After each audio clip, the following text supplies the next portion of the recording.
परिचय दे दीजिए अपना। मैं अमान अख्तर। का माहौल चल रहा है, इस पर अब क्या कहना चाहेंगे जी?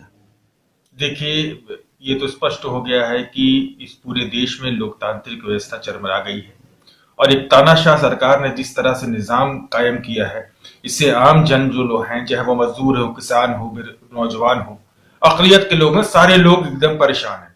खास तौर पर जो मध्यम वर्ग है आज महंगाई से इतना ज्यादा टूट गया है, चाहे वो गैस के दाम हो, चाहे पेट्रोल डीजल के दाम हो, कि एक तरह से समझ लीजिए कि वो कराह रहा है महंगाई में। और जिस तरह से आज नफरत और बंटवारे की राजनीति की जा रही है और लगातार एक ऐसे इश्यूज को लेकर केंद्र में लाया जा रहा है जिससे लोगों के बीच में दूरी बने, और लगातार कोशिश जो हो रही है कि लोगों के अंदर किस तरह से बंटवारा करके पोलराइजेशन की राजनीति किया जा सके, जिससे ये जो असफलता इनकी है, जो इनकी नाकामी हो, चाहे वो जीएसटी का मामला हो, चाहे नोटबंदी का मामला हो, चाहे कोरोना काल में भीषण त्रासदी हो, लोगों का मरना हो, चाहे वो किसान आंदोलन हो, चाहे वो नौजवान आंदोलन हो, इन सब पर किस तरह से अपनी नाकामियों पर पर्दा डाला जा सके, उसके लिए इनका सॉफ्ट टारगेट होता है कि किसी तरह से माहौल को कम्युनल किया जाए।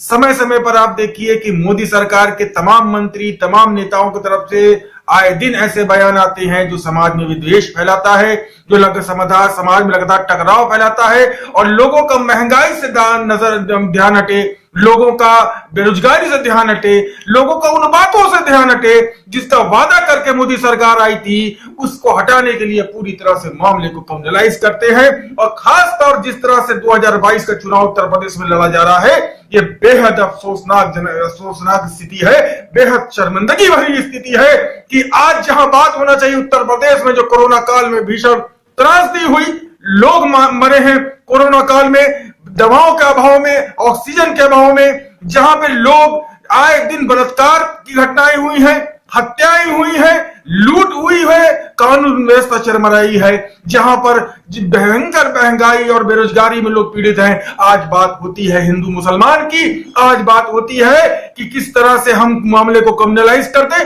ये पूरा का पूरा 2022 का चुनाव पूरा कम्युनल एजेंडे पर लड़ा जा रहा है। अभी देखिए जिसकी बानगी मैं बताना चाहता हूं कि कंगना रनावत जो 3rd क्लास की अभिनेत्री है, उसने जिस तरह का बयान दिया है कि 2014 के बाद से आजादी मिली है, इससे बड़ा शर्मनाक बयान कोई और हो नहीं सकता। और वाह प्रधानमंत्री मोदी जी, आपको इस पर आगे बढ़ करके कड़ा से कड़ा जवाब देना चाहिए था, भाजपा सरकार को इसमें जवाब देना चाहिए था। लेकिन ये लोग उस कंगना रनावत को पद्मश्री का अवार्ड देते हैं, जिसने हजारों ऐसे शहीदों को, जिन्होंने मां भारती के ऊपर अपनी आहुति दी, उनका एक तरह से अपमान किया है। और ऐसे अपमान करने वाले को आप पद्मश्री देते हैं, और साथ ही साथ उन्होंने बाबू पर भी आपत्तिजनक बातें की हैं। ऐसे इंसान को जेल में डालना चाहिए, लेकिन ये इनके कम्युनल एजेंडे को आगे बढ़ाता है। इसके लिए इनका सॉफ्ट मामला है, इसलिए वो इस पर बयान नहीं देंगे। ये लगातार कम्युनल एजेंडे को आगे करते हुए अपनी नाकामियों को छुपा रहे हैं। क्या आपको लगता है कि कंगना रनावत बोलकर जो है भाजपा की बहुत प्रिय हो रही है, और प्रिय हो, पहले से ही प्रिय थी और प्रिय हो रही है? जो देखिए, कंगना रनावत हो या प्रज्ञा ठाकुर हो या तमाम तरह की ये चीजें, ये मुखौटे हैं, ये इनका अपना कोई वजूद नहीं है। Just like a puppet in the hand of RSS. Kangana Ranaut के लिए मैं यही कहूंगा, she is just like a puppet in the hand of RSS. RSS समय समय पर इस तरह की कठपुतलियों का, इस तरह के मुखौटों का इस्तेमाल करता है। ये अक्सर एक्चुअल में जो कंगना रनावत का बयान है, ये कंगना रनावत का बयान नहीं है, ये गोडसे के पुजारियों का बयान है, ये उनका बयान है जिन्होंने महात्मा गांधी के पुतले पर गोलियां चलाई हैं। ये इस तरह के आरएसएस के एजेंडे को कंगना रनावत या किसी सेलिब्रिटी के माध्यम से समय समय पर समाज के बीच में लाते हैं, दिखाते हैं कि हम गांधी विरोधी हैं, हम लोकतंत्र विरोधी हैं, हम संविधान विरोधी हैं। तो कंगना रनावत एक प्रतीक है इनकी बयानों को जो हम लोग तरजीह देते हैं। कंगना रनावत का अपना कोई वजूद नहीं है, इसके पीछे आरएसएस की सोच है जो इनके माध्यम से वो एक्सप्रेस करती है। आपके है जो है, आप सपा में जाने वाले हैं क्या? नहीं, अभी मैंने कोई सपा ज्वाइन नहीं की है, और मैं सपा का कोई भी प्राथमिक सदस्यता भी मैंने नहीं ली है। देखिए, हम लोग राजनीतिक व्यक्ति हैं, हम लोगों का मिलना जुलना सबसे होता रहता है, हर अपोजिशन वालों से भी मिलना जुलना होता रहता है।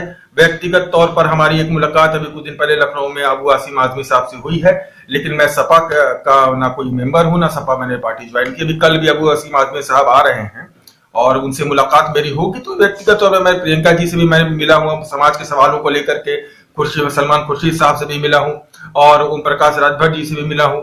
मिलना जुलना, अपने समाज को लेकर के संवाद करना अलग बात होती है, पार्टी ज्वाइन करना अलग बात होती है। लेकिन सीधे सीधे मेरा एक फंडा है कि 2022 का चुनाव सरकार बनाम देश की जनता के बीच में होने जा रहा है, भाजपा बनाम आम जन के बीच में होने जा रहा है। भाजपा कहती है कि हम तमाम चीजों को छोड़ करके, चाहे वो बेसिक चीजें हो, चाहे इंफ्रास्ट्रक्चर हो, चाहे वो बेरोजगारी हो, चाहे आपका जो है स्वास्थ्य का मामला हो, इस पे बात मत करिए, बात करिए हिंदू मुसलमान पर। और आम जन एक बात लामबंद है कि हम बात तो करेंगे रोजगार पर, शिक्षा पर और स्वास्थ्य पर। किसान आंदोलन जो कानून था, किसान कानून था, जो उसको सरकार ने वापस ले लिया, क्या करना चाहिए? कोई नहीं, देखिए ये बहुत चालाक लोग हैं सुनील भाई, बहुत ज्यादा चालाक टाइप के क्लेवर इंसान लोग हैं ये। अब मैं इसका एग्जांपल आपको दे रहा हूं कि 15 लाख मैं दूंगा है, और ये नोटबंदी अगर असफल हो गई तो मुझे फांसी दे दीजिए। कभी बाद में उन्होंने, अमित शाह जी ने क्या कहा कि जुमला है, तो आज ये कह रहे हैं कि कृषि कानून वापस ले लिए, बाद में कहेंगे ऐसी मैंने कोई बात ही नहीं किया है। तो हम लोग सतर्क हैं, हम लोग इसको नहीं मानते जब तक इस बिल को संसद में ला करके उस पर बैंड ना लगाया जाए, संसद के माध्यम से इसको जब तक खत्म ना किया जाए तो लोग मानेंगे नहीं। आज ये भाषण से कह रहे हैं कृषि कानून वापस ले लिया, कल को अमित शाह जी आएंगे सरकार बनने के बाद, वोट उठाने के बाद कह देंगे तो जुमला था। जैसे उन्होंने 15 लाख पे बाद में कहा कि भाई 15 लाख तो आपने कहा था हर नौजवानों बच जाएगा, तो अमित शाह जी ने कहा कि जुमला है, तो कल कहेंगे मोदी जी ने कहा था कृषि कानून के लिए, बोला वो तो जुमला था। तो हम लोग इस चक्कर में नहीं आने वाले, जब तक वो संसद के अंदर बिल ला करके इसको खत्म नहीं करते तब तक हम लोग स्वीकार नहीं। मेरा नाम अब्दुल माजिद सिद्दीकी है। किस तरह का माहौल चल रहा है 2022 के चुनाव को लेकर? जो है देखिए, जैसे कि अमान अख्तर साहब ने बताया कि जो 2022 का चुनाव है, ये जो चुनाव किसी मुद्दों पर नहीं लड़ा जा रहा है। जैसे अगर आप पिछली सरकारों को देखें, पिछले इलेक्शन देखें, पहले की, अगर आप कुछ साल पहले अगर जाएंगे आप पीछे, तो देखेंगे कि रोजगार पे, शिक्षा पे, स्वास्थ्य पे कितने कॉलेज हम बनाएंगे, कितने लोग रोजगार देंगे, कितनी भर्तियां होंगी, उस पे पहले चुनाव लड़ा जाता था।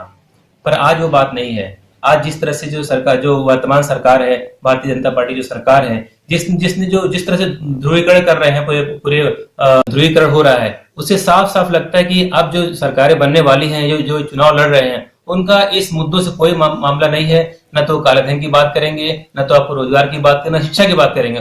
वो पूरा का पूरा माहौल, वातावरण ऐसा बनाना चाहते हैं कि पूरी इलेक्शन, पूरा का पूरा जो मतदान हो वो हिंदू वर्सेस मुस्लिम और पूरा कम्युनलाइज कर दिया इसको जाए। आज मुद्दे कोई बात नहीं है। तो हमारा यही मानना है कि जो भी वर्तमान सरकार है वो हर तरह से विफल हो चुकी है। भविष्य में कोई उसका, हमारे देश को लेके कोई इसका भविष्य नहीं है सरकार को लेके। तो मेरा ये मानना है कि कहीं से भी किसी तरीके से इस सरकार को, ये जो निरंकुश सरकार है, इसको हटा के एक लोकतंत्र की सरकार स्थापित की जाए, चाहे वो किसी भी पार्टी की हो।